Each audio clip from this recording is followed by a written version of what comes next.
পেহেলগাঁয়ে সন্ত্রাসী হামলার ১৫ দিন পর মঙ্গলবার মধ্যরাতে পাকিস্তানের ৯টি স্থানে আকস্মিক বিমান হামলা চালায় ভারত। পরমাণু শক্তিধর দুই প্রতিবেশী দেশের মধ্যকার এই উত্তেজনা নিয়ে এবার আনুষ্ঠানিক প্রতিক্রিয়া জানিয়েছে বাংলাদেশ।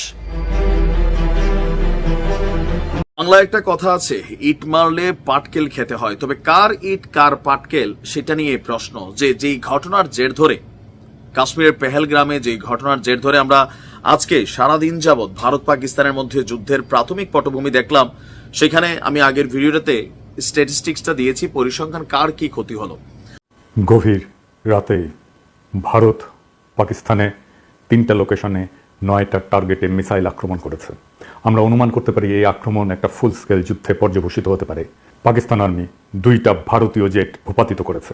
ভারতের মিসাইল আক্রমণে পাকিস্তানের 3 জন নাগরিক নিহত হয়েছে, যার মধ্যে একজন শিশু। যুদ্ধ শুরু হয়ে গেছে। আমি যদি বলি যে the war between India and Pakistan has begun. CNN এবং রয়টার্স, আল জাজিরা থেকে যারা আছেন প্রত্যেকটা নিউজ আউটলেটের খবর হচ্ছে war between India and Bharat পাকিস্তানে ক্ষেপণাস্ত্র হামলা চালিয়েছে এবং 9টা জায়গায় হামলা চালিয়েছে এবং Pakistan reportedly shot down 2 fighter jet of India. আসসালামু আলাইকুম এভরিওয়ান, কি অবস্থা সবার? আশা করছি সবাই ভালো এবং সুস্থ আছেন। প্রতিদিনের মতো আমি ফারুকি ইউটিউব চ্যানেলের পক্ষ থেকে সোহাইব আপনাদের সাথে আছি। আপনারা ইতিমধ্যে ভিডিওর কিছু টাইটেল এবং থাম্বনেল এবং কিছু অংশবিশেষ দেখে জানতে পেরে গিয়েছেন ভিডিওটা কতটুকু গুরুত্বপূর্ণ হতে যাচ্ছে। আপনারা সম্পূর্ণ পুরো ভিডিওটি দেখলে বুঝতে পারবেন ভিডিওটা আরও কতটা তথ্যবহুল এবং গুরুত্বপূর্ণ। সো আশা করবো এক মুহূর্ত না টেলে সম্পূর্ণ পুরো ভিডিওটি আপনারা দেখবেন। সম্পূর্ণ ভিডিওটি শুরু করার আগে আপনাদের কাছে একটা অনুরোধ জানিয়ে রাখতে চাই, যারা আমাদের এই ইউটিউব চ্যানেলে এখনও নতুন তারা অবশ্যই সাবস্ক্রাইব করে একটা লাইক দিয়ে পাশে থাকবেন। সো চলুন শুরু করি, লেটস বিগিন। ভারত কিন্তু মোদির সরকার বিশ্বাস করেন এই আক্রমণটা যেইভাবে হয়েছে, যেই সিস্টেমে ক্ষেপণাস্ত্র হামলা চালাছে, যেখানে বলা হচ্ছে যে বৈশ্বিক সন্ত্রাসীদের আস্তানা ধ্বংস করা হয়েছে, তো মসজিদকে সন্ত্রাসীদের আস্তানা, এরা তো এগুলাই করছে। এটা কেন করছে মোদি? নিজের মান সম্মান বাঁচানোর জন্য জনগণের কাছে। এখন পাকিস্তানে এই মুহূর্তে আছে ওই বাটে কেন, যে হ্যাঁ ভারত তো ঠিকই মাইরা দিল, আমাদের দেশ তো বলল যে রক্তের গঙ্গা বহাই দিবে সিন্ধু নদী দিয়া, পাকিস্তানরা হাত দিলে এই করবে সেই করবে, তো কইরা দেখান। এখন এই জায়গা থেকে পাকিস্তান কিন্তু একটা অভিযান পরিচালনা করবে, আমি 100% শিওর, এবং গণমাধ্যমগুলো তাই বলছে, আন্তর্জাতিক গণমাধ্যমে আসছে যে এই মুহূর্তে প্রাথমিক ধাপে হামলা পাল্টা হামলার পর বড় ধরনের হামলার একটা প্রস্তুতি নিচ্ছে পাকিস্তানি সেনাবাহিনী। আর এটা হচ্ছে প্রতিশোধ ভিত্তিক আপনার কি বলা হয় যে হামলা হবে। এই অবস্থায় পাকিস্তানের হামলার যে তথ্যগুলো আন্তর্জাতিক গণমাধ্যম বিবিসির প্রতিবেদন বলছে যে ভারত নিয়ন্ত্রিত কাশ্মীরের শ্রীনগর শহরে বিশেষ নিরাপত্তা নেওয়া হচ্ছে। শুধু শ্রীনগর না, আশেপাশের আরো কয়েকটা শহরে।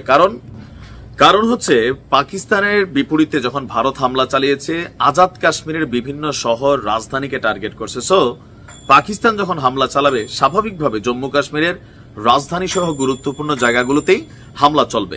তো এই জন্য সাময়িকভাবে আপনার এই বিমানবন্দরগুলোকে বন্ধ করে দেওয়া হয়েছে এবং ভারত পাকিস্তানের মধ্যে আজকে 2 থেকে 500 ফ্লাইট বন্ধ হয়েছে। আপনার ভারতের বিভিন্ন গুরুত্বপূর্ণ রাজ্য শহরগুলোতেও কিন্তু বিমান এয়ারপোর্টগুলো এই মুহূর্তে বন্ধ, ইন্টারন্যাশনাল ফ্লাইটগুলো অনেক জায়গায় বন্ধ হয়েছে। ভারতের বৃহত্তম বাজেট এয়ারলাইন ইন্ডিগো তারা বলছে কাশ্মীর এবং উত্তর ভারতের একাধিক বিমানবন্দরে তারা ফ্লাইট বন্ধ করে দিয়েছে। তাদের মতে আকাশ সীমার পরিবর্তিত পরিস্থিতির কারণে এই পরিস্থিতির সৃষ্টি হয়েছে। তো কোন কোন এলাকায় বিমানবন্দরগুলো কানেক্টেড? শ্রীনগর এবং লেহ কাশ্মীর অঞ্চলের, পাশাপাশি পাঞ্জাবের অমৃতসর, চণ্ডীগড়, বিকানের ও ধর্মশালা উত্তরে।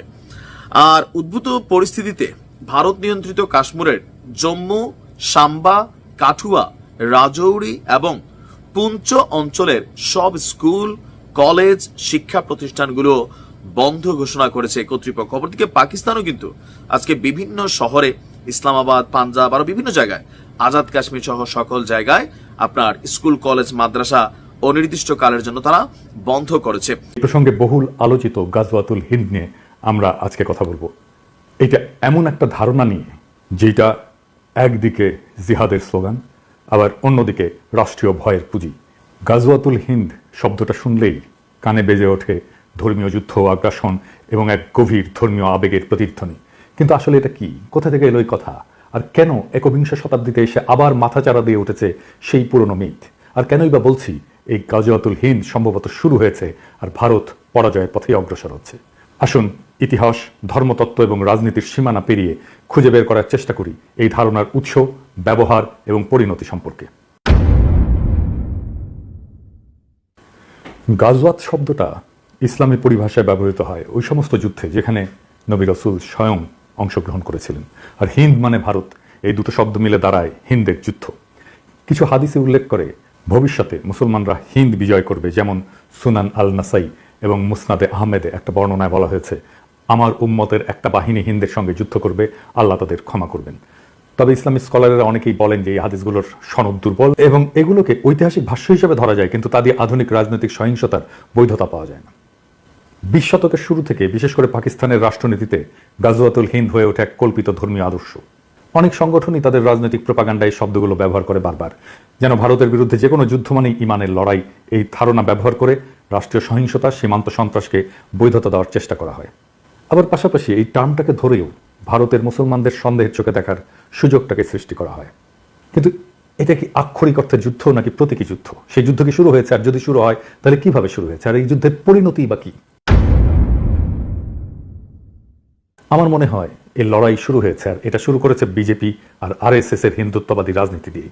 এই যুদ্ধটা বাস্তবে অস্ত্রের নয়, বরং পরিচয় নির্মাণের যুদ্ধ, যা ভারতীয় উপমহাদেশকে ঠেলে দিয়েছে একত্ববাদের প্রবণতা এবং আত্মবিরোধী সংকটের দিকে। কিভাবে? ইসলামকে মোকাবেলা করতে গিয়ে হিন্দুত্ববাদ হিন্দু ধর্মের আত্মবিনাশ ডেকে আনছে, এমন একটা আত্মঘাতী প্রকল্পে তারা লিপ্ত হয়েছে যা আদতে শেষ বিচারে হিন্দু ধর্মকেই ধ্বংস করে দেবে। হিন্দুত্ববাদ যতটা না ইসলাম বিরোধী, তার চেয়েও বেশি হিন্দু ধর্ম বিরোধী। কারণ ইসলামকে পরাস্ত করতে গিয়ে সে নিজেরই ধর্মকে এমন এক কাঠামোর ভেতরে বন্দী করতে চায় যা ইসলামিক তৌহিদ বা মনোথেইজমের ছায়া। ইসলাম এবং হিন্দু ধর্মের মূল তফাৎ হচ্ছে বহুত্ববাদ বনাম একত্ববাদ। দুই ধর্মের দুই আত্মা। ইসলাম জন্ম থেকে একত্ববাদী এবং তার ইমানের কেন্দ্রে এক এবং অদ্বিতীয় আল্লাহর ধারণা। হিন্দু ধর্ম ঠিক তার উল্টো, সে দাঁড়িয়ে আছে বহুপথ, বহুদেব, বহু সাধনার উপরে। তন্ত্র, যোগ, শাক্ত, বৈষ্ণব, শৈব, অদ্বৈত, এক একটা ধারা, এক একটা জগৎ। ভগবত গীতায় কৃষ্ণ বলেছেন যে যে যেভাবে আমাকে চায় আমি সেভাবেই তার কাছে ধরা দিই। এই কথাটাই হিন্দু ধর্মের বহুত্ববাদী হৃদয়। কিন্তু হিন্দুত্ববাদ ইসলামকে পরাস্ত করতে গিয়ে ইসলামিক কাঠামো গ্রহণ করে ফেলে।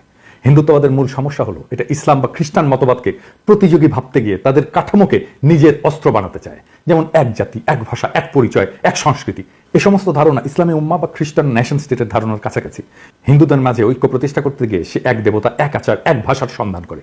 এই কারণেই সে নিজের ধ্বংস ডেকে আনে। কারণ হিন্দু ধর্ম কখনো ঐক্য দিয়ে টিকে ছিল না, টিকে ছিল সহাবস্থানে। একত্ববাদের দিকে ঝুঁকে পড়া মানেই তৌহিদের বিজয়। যখন হিন্দুত্ববাদ ইসলামকে ফাইট করতে যায় তখন সে আসলে তৌহিদেরই জয় নিশ্চিত করে। প্রেসিডেন্ট ট্রাম্প বলেছেন যে ভারতের পাকিস্তানের উপর ভারতের হামলা এটা ইটস আ শেম, এটা লজ্জাজনক। এই আপডেট এবং আমরা জানি না দুটো nuclear powers they just escalated a war between them, ladies and gentlemen, এবং এটা নিয়ে আজকে আমার আপডেট। আমি আপনাদেরকে যতটুকু আপডেট পারি আমি এই মুহূর্তে আপনাদেরকে দেওয়ার চেষ্টা করব। আমি যতটুকু জানছি বা আপনারা যতটুকু জানছেন এটাই মূলত খবর। সবচেয়ে খবর হলো যে ভারত পাকিস্তানে আক্রমণ করেছে এবং ভারতের দুটি ফাইটার জেট বা যুদ্ধ বিমান ভূপাতিত করেছে পাকিস্তান। এই খবরটা নিশ্চিত করেছে রয়টার্স এবং আরো কিছু গার্ডিয়ান থেকে শুরু করে নিউজ পেপার মোটামুটি এটা কনফার্ম যে তারা they should down 2 Indian fighters jet. So let's see what happened. এবং আমি প্রথমে আপনাদেরকে বলি যে আমি প্রেসিডেন্ট ট্রাম্প কি বলেছেন এই খবরটা শোনার প্রতিক্রিয়া হিসাবে। এরপর আমার কাছে আরো লিঙ্কগুলো আছে, আমি লিঙ্কগুলো নিয়ে আলোচনা করতে চাই। বাংলাদেশ কি করবে এটা আমরা এটা কথা বলতে পারি, বাংলাদেশ আসলে কি করা উচিত বা কি করবে। অবভিয়াসলি যারা নীতি নির্ধারক আছেন তারা আলোচনা করবেন। Bangladesh of course Bangladesh will stay neutral in regards to that, because এটা দুইটা দেশের মধ্যে যুদ্ধ, আমাদের নিকটবর্তী এবং বলতে গেলে আমাদের দুই দেশের সাথে বাংলাদেশের সম্পর্ক আছে। এবং এক্ষেত্রে আমরা শুনে আসি যে ডোনাল্ড ট্রাম্প কি বলেছেন। পাঁচটা ভাই, ইয়েস, রিপোর্টেডলি দুইটা কনফার্ম করেছে রয়টার্স এবং গার্ডিয়ানস। নাও আই হ্যাভ কোন ক্ষেত্রে বলা হচ্ছে 9টা তারা করেছে, আমরা আসছি। তবে কনফার্ম দুইটা প্লেন বা মানে যুদ্ধ বিমানকে ভূপাতিত করেছে আপনার Pakistan. That's a great news for Pakistan honestly speaking, because আপনি দেখেন আপনি অ্যাটাক করতে গেলে 9টা জায়গায়, এর মধ্যে 5-6টাই আপনার বিমান নাই। It's a big loss for India. It's just unbelievable incompetency in terms of going on war.